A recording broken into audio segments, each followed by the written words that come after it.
Tonight in Bloomington, Indiana, the Indiana Hoosiers will look to move to 3-0 on the season as they face the tough Milwaukee Panthers, who are off to a solid 2-1 start this season.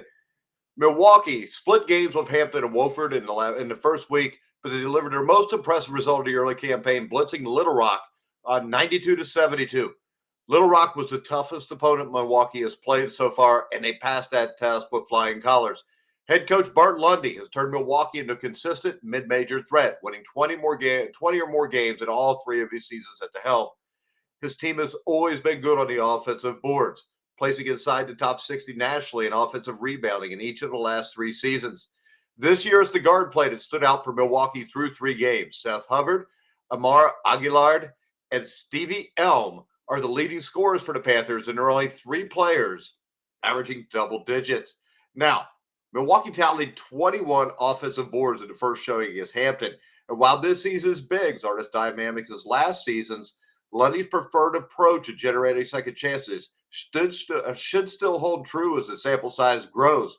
It'll be interesting how Indiana handles that because actually, I think Milwaukee might be a tougher out than Marquette just because of the rebounding that Milwaukee has done in the past. Now, with Indiana, gone are the days of Mike Woodson, and Hoosier fans everywhere can rejoice. Ball movement, spacing, shooting, unselfish plays, and the coaches actually coach during the game. The Hoosiers have assisted on 73% of their makes through two wins. Now, Indiana goes how DeVries and Wilkerson goes. This roster consists of mid-major, scrappy underdog types, but DeVries and Wilkerson are two of the best players in the country.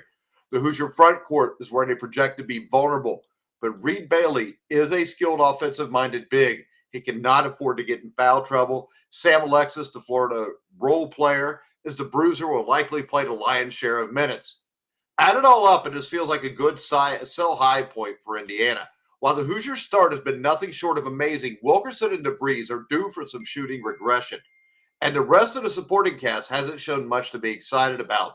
Lundy's history of dominant offense rebounding bodes well for this team tonight.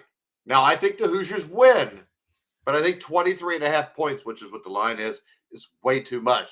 I think Indiana wins this game somewhere in the idea of 85-68. So really, anything 20 and above, I'm going to bet Milwaukee and take the points. But the Hoosiers win this game, pulling away in the second half.